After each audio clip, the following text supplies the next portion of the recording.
नमो तस्स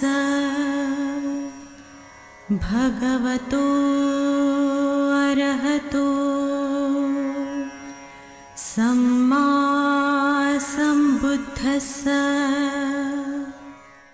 बुद्ध और उनका धम्म बाबा साहेब डॉक्टर अम्बेडकर द्वारा रचित कालजयी पुस्तकों के इस रचना संसार में आपका स्वागत है। आप जानते हैं कि इस समय हम लोग बाबा साहेब डॉक्टर अम्बेडकर द्वारा मूल रूप से अंग्रेजी में रचित ग्रंथ द बुद्धा एंड हिज धम्मा, इसका ये हिंदी अनुवाद आप तक पहुंचा रहे हैं। और ये जो हिंदी अनुवाद है, ये हिंदी अनुवाद डॉक्टर भदंत आनंद कौशल्यायन जी का है। तो आइए इस कड़ी में आगे बढ़ते हैं। हमेशा की तरह आपको याद दिला देते हैं कि ये बुद्ध और उनका धम्म के पंचम कांड का दूसरा भाग है।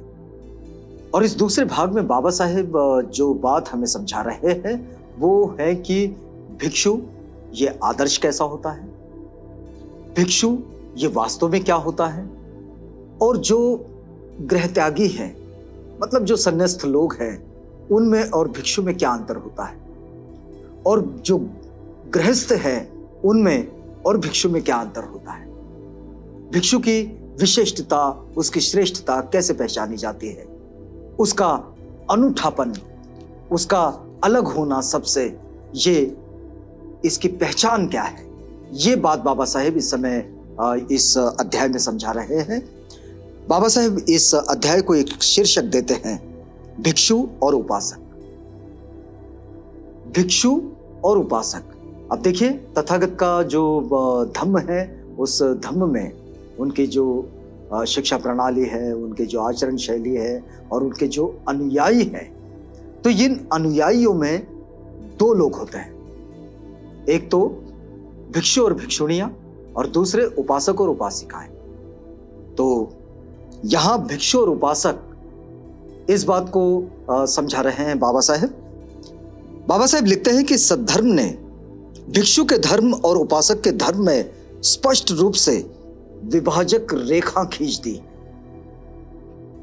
फिर एक बार पढ़ते हैं, आपको बताते हैं कि सद्धर्म ने, तथागत का जो सद्धम्म है, उस सद्धम्म ने भिक्षु का धम्म और उपासक का धम्म, इसमें स्पष्ट रूप से एक लकीर खींच दी है। और भिक्षु को देखिए, इस लकीर में क्या है, तो भिक्षु को पत्नी विहीन रहना ही होगा, क्योंकि भिक्षु ये गृह त्यागी होता है, उसे पत्नी विहीन रहना ही होगा। लेकिन उपासक के लिए ये जरूरी नहीं है, वो शादी कर सकता है। उपासक उपासिकाएं ये विवाहित होते हैं और भिक्षु भिक्षुणियां ये अविवाहित होते हैं। अब देखिए दूसरी बात कि भिक्षु का कोई घर नहीं हो सकता। देखिए बात विनय की आती है कि भिक्षुओं का कोई घर नहीं हो सकता, भिक्षु का कोई परिवार नहीं हो सकता। उपासक के लिए यह आवश्यक नहीं है। भिक्षुओं का न कोई घर हो सकता है, भिक्षुओं का न कोई परिवार हो सकता है, लेकिन उपासक के लिए यह आवश्यक नहीं है। उपासक का घर हो सकता है, उसका अपना परिवार हो सकता है, या फिर उपासक अविवाहित भी होते हैं जिनका अपना कोई परिवार नहीं होता। लेकिन आगे देखिएगा क्या लिखते हैं कि भिक्षु की कोई संपत्ति नहीं हो सकती। अगर कोई भिक्षु कहे कि ये मेरी चीज है, ये फलां चीज मेरी है, तो ऐसा नहीं होता। भिक्षु की अपनी कोई संपत्ति नहीं हो सकती, लेकिन गृहस्थ की संपत्ति हो सकती है। वह संपत्ति रख सकता है, क्योंकि वो तो गृहस्थ जीवन में है, तो वो संपत्ति रख सकता है। एक और बात देखिएगा कि भिक्षु के लिए प्राणी हत्या अनिवार्य तौर पर वर्जित है। भिक्षु के लिए प्राणी हत्या, वो किसी की हत्या नहीं करेगा, किसी जीव की, अनिवार्य तौर पर वर्जित है। लेकिन गृहस्थ के लिए ऐसा नहीं है। वह विशिष्ट अवस्था में जीव हत्या भी कर सकता है, उसके भोजन की जरूरत हो तो, जैसे सारे जानवर करते हैं। तो सारे जानवर इस तरह से जीते हैं, तो इसलिए गृहस्थ ऐसा काम कर सकता है, लेकिन भिक्षु ऐसा नहीं होता। यूं तो पंचशील के नियम दोनों के लिए समान है। जो तथागत ने दिए हुए 5 शील है, ये पंचशील के नियम दोनों के लिए समान है, लेकिन भिक्षु के लिए वे व्रत रूप है। वह उन्हें तोड़ेगा तो दंड का भागी होगा। अगर पंचशील का कोई नियम भिक्षु तोड़ देता है तो फिर वो दंड का भागी हो जाएगा, और उपासक के लिए वह अनुकरणीय शील मात्र है। उपासक के लिए वो अनुकरणीय शील मात्र है, एक शिक्षा पद है, एक शिक्षा पद है। शिक्षा पदंग समाधियामी कहते हैं लोग, एक शिक्षा पद है वो, और वो शिक्षा पद हम अपने जीवन भर अपने साथ जोड़ ले तो बेहतर जीवन की ओर जा सकते हैं। लेकिन भिक्षुओं के लिए ये अनिवार्य है, उसे तोड़ नहीं सकता। अब तथागत के इस पूरी मंशा पर बाबा साहेब लिखते हैं कि तथागत ने दोनों के धम्म में ऐसा भेद क्यों रखा। बाबा साहेब पूछते हैं कि बाबा साहेब ने ऐसा क्यों कर लिया कि इसमें भेद रखा। तो इसके पीछे कोई ना कोई खास कारण होना चाहिए, क्योंकि बिना विशेष कारण के तथागत कभी भी कुछ करने वाले नहीं थे। सामान्य सी बात है कि ये परिणाम है, तो इस परिणाम के पीछे कोई ना कोई कारण तो होगा ही। तो वो कारण क्या है? तो बाबा साहेब लिखते हैं कि बिना विशेष कारण के तथागत कभी भी कुछ करने वाले तो थे नहीं। तो कहीं भी इसका कारण तथागत ने स्पष्ट रूप से नहीं कहा है, यह हमारे अनुमान का विषय है। इसका कारण स्पष्ट रूप से तथागत ने कहीं नहीं कहा, लेकिन यह अनुमान का कारण है, अनुमान का विषय है। तो भी यह आवश्यक है कि इस विभाजक रेखा का कारण स्पष्ट रूप से समझ में आ जाए। इसमें कोई संदेह नहीं कि तथागत अपने धम्म के द्वारा इस पृथ्वी पर धम्म राज्य स्थापित करना चाहते थे, इसलिए उन्होंने सभी को अपने धम्म का उपदेश दिया, भिक्षुओं को भी और गृहस्थों को भी। तथागत इस जगत से बड़ा प्यार करते हैं, और ये जो जगत से प्यार करते हैं, इसलिए उन्होंने बिना सोचे, बिना कोई अंतर रखे, बिना कोई भेद किए, उन्होंने भिक्षुओं को भी और गृहस्थों को भी, दोनों को देशना दी, दोनों को अपने धर्म का उपदेश दिया। लेकिन तथागत ये भी जानते थे कि सर्व सामान्य आदमियों को धम्म का उपदेश देने मात्र से वे उस आदर्श समाज की स्थापना न कर सकेंगे जिसका आधार एकमात्र धम्म ही होगा। बहुत दूर की सोचकर तथागत ये सोचते हैं और अपनी बात को स्पष्ट कहते हैं। यहां देखिएगा, बाबा साहेब लिखते हैं, बड़ी महत्वपूर्ण बात है ये, कि तथागत ये भी जानते थे कि सर्व सामान्य आदमियों को धर्म का उपदेश देने मात्र से उस आदर्श समाज की स्थापना नहीं कर सकेंगे जिसका आधार एकमात्र धम्म होता है, क्योंकि ये संभव ही नहीं होगा। अगर सिर्फ किसी एक विशिष्ट व्यक्ति को धम्म की बात बता दी जाए, तो बाबा साहेब आगे लिखते हैं कि उस आदर्श समाज की स्थापना न कर सकेंगे जिसका आधार एकमात्र धम्म है। तो ये जो उस आदर्श समाज की स्थापना करने की बात जो है तथागत के मन में, इसके कारण उन्होंने भिक्षु संघ की स्थापना की और वो एक मॉड्यूल बनाया। बाबा साहेब लिखते हैं, आगे देखिएगा, कि आदर्श के लिए व्यावहारिक होना आवश्यक है। कोई भी आदर्श हो, उसके लिए व्यावहारिक होना आवश्यक है। इतना ही नहीं, लोगों को वह व्यावहारिक लगना भी चाहिए। आदर्श व्यावहारिक तो होना चाहिए, लेकिन वो व्यावहारिक लगना भी चाहिए, तभी लोग उस तक पहुंचने का प्रयास करेंगे। भिक्षुओं के पास बहुत ज्ञान है, बहुत समझ है, बड़ी विद्वत्ता है, लेकिन उन्होंने किसी से संपर्क ही नहीं किया, किसी को अपनी बात बता ही नहीं, तो फिर ये कैसे माना जाएगा कि ये जो बात बता रहे हैं ये व्यावहारिक है। तो इसलिए व्यावहारिक चीजों को लोगों के सामने रखना ये बड़ी ही जरूरी बात है।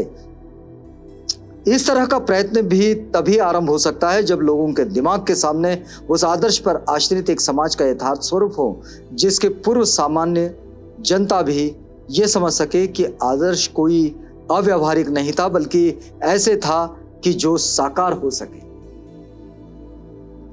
आदर्श जो था वो साकार होने वाली बात थी, वो कोई किताबों में लिखने वाली बात नहीं थी कि भाई जिसका पालन हो ही नहीं सकता। लेकिन आदर्श ये व्यावहारिक होने चाहिए। लेकिन इस प्रकार का जो प्रयत्न है ये तभी आरंभ हो सकता है जब लोगों के दिमाग में, उनके सामने कोई आदर्श प्रस्तुत हो।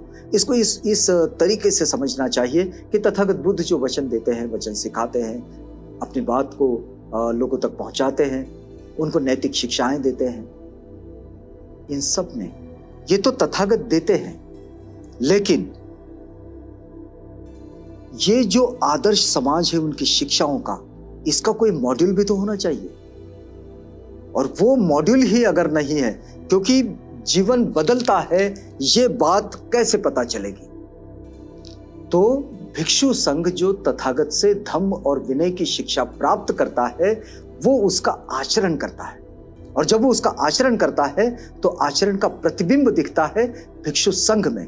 और ये होता है हमारे पूरे समाज का एक आइडियल, एक ऐसा आदर्श कि जिस आदर्श को देखकर हम आगे बढ़ें। यही कारण है कि तथागत बुद्ध ने एक भिक्षु के धम्म और एक उपासक के धम्म में ये विभाजक रेखा खींची। भिक्षु तथागत के आदर्श समाज की मिसाल भी था और उपासक को यथासमर्थ उसका अनुकरण करना था। क्योंकि जब तक ये बात नहीं आएगी तब तक बात पूरी नहीं होती कि कोई मॉड्यूल उनके सामने हो। और ये मॉड्यूल तथागत ने भिक्षुओं के जनता के सामने रखा भिक्षुओं के रूप में। एक प्रश्न और भी है, वो ये है कि भिक्षु का जीवन कार्य क्या है? तो भिक्षु का जीवन है व्यक्तिगत साधना के लिए ही है। वह उसे लोगों की सेवा तथा उनका मार्गदर्शन भी करना है। ये प्रश्न बाबा साहेब ने देखिएगा, आपको याद होगा, बुद्ध और उनका धम्म के प्रीफेस में उठाया था कि भिक्षु क्या है। तो देखिए उस प्रश्न का यहाँ पर उत्तर देते हैं कि भिक्षु व्यक्तिगत साधना के लिए ही है अथवा उसे लोगों की सेवा करने का और उनका मार्गदर्शन भी करना है। तो ये दोनों ही उसके जीवन के कार्य है। बिना व्यक्तिगत साधना के वो नेतृत्व नहीं कर सकता और इसलिए उसे अपने में संपूर्ण सर्वश्रेष्ठ धार्मिक और ज्ञान संपन्न व्यक्ति बने रहना ही होगा और इसके लिए उसे व्यक्तिगत साधना करनी ही होगी।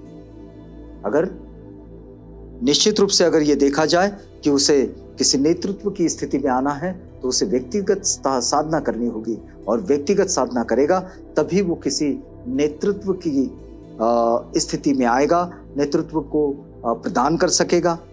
एक भिक्षु संसार त्याग नहीं करता है, तो भिक्षु क्या करता है? गृह त्याग करता है। क्योंकि बहुत सारे लोगों का इसमें भी कंफ्यूजन हो जाता है। भिक्षु कोई संसार को छोड़कर नहीं जाते हैं, वो सिर्फ घर को छोड़कर निकले हैं, तो वो गृह त्यागी होते हैं, संसार त्यागी नहीं होते। वह अपने घर को इसलिए छोड़ता है ताकि उसे उन लोगों की सेवा करने का अवसर मिले और मौका मिले जो अपने अपने घर में बुरी तरह आसक्त है। तो भिक्षु अपने घर को इसलिए छोड़ देता है कि वो जो बाहर उसे और सेवा करने का मौका मिले और जो उन लोगों का जो अपने अपने घर में आसक्त हैं, आसक्ति में फंसे हुए हैं, अपने स्वार्थपूर्ण आकांक्षाओं की पूर्ति में लगे हुए हैं, तो जो चिंता में पड़े हैं, उन्हें जिन्हें चैन नहीं है, उन्हें सहायता की अपेक्षा है और उन्हें सहायता करने के लिए भिक्षु ये गृह त्याग करता है। करुणा जो कि धर्म का सार है, उसका तकाजा है। हर आदमी दूसरों से प्रेम करे, दूसरों की सेवा करे। भिक्षु भी इसका अपवाद नहीं है, भिक्षु भी यही प्रैक्टिसिंग करता है। और व्यक्तिगत साधना में चाहे कोई कितना भी ऊंचा क्यों न हो, यदि कोई भिक्षु पीड़ित मानवता की ओर उदासीन है, व्यक्तिगत साधना में कोई भिक्षु बहुत बड़ा हो सकता है, बहुत ऊंचा हो सकता है, लेकिन अगर वो मानवता की सेवा न करें, मानवता की सेवा के प्रति वो उदासीन है, तो वो भिक्षु नहीं है। बाबा साहेब यहाँ इस बात को बड़े व्यवस्थित रूप से लिखते हैं कि अगर वो मानवता की सेवा नहीं करता है तो फिर वो भिक्षु नहीं है। भले ज्ञान में वो बहुत बड़ा होगा, वह दूसरा और कुछ भी हो सकता है, लेकिन वो भिक्षु नहीं होता है। वो और कुछ भी हो सकता है, विद्वान हो सकता है, प्रज्ञावान हो सकता है, शीलवान हो सकता है, लेकिन उसका ये व्यक्तिगत रूप से मजबूत होना, अगर वो लोगों के किसी काम नहीं आता, वो मानवता की सेवा में समर्पित नहीं होता, तो फिर उसे भिक्षु नहीं कहा जाता है। अब देखिएगा यहाँ ये अध्याय जो है ये संपन्न होता है और इस अध्याय को उदुम्बरिक सिहनाद सुत्तंत जो है दिघ निकाय का 25वां सुत्त है ये, और इसमें से इसे लिया गया है बाबा साहेब ने। तो इस अध्याय को हम लोग यहाँ खत्म करते हैं। अगली कड़ी में जब आपसे मिलेंगे तो हम अगले अध्याय की ओर चलेंगे और जहां ये बुद्ध और उनका धम्म का तीसरा भाग होगा।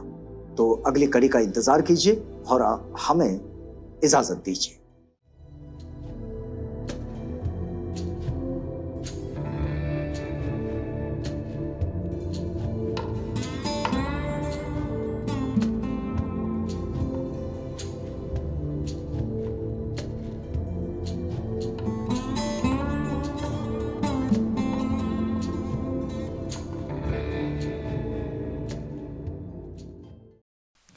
बुद्ध और उनका धम्म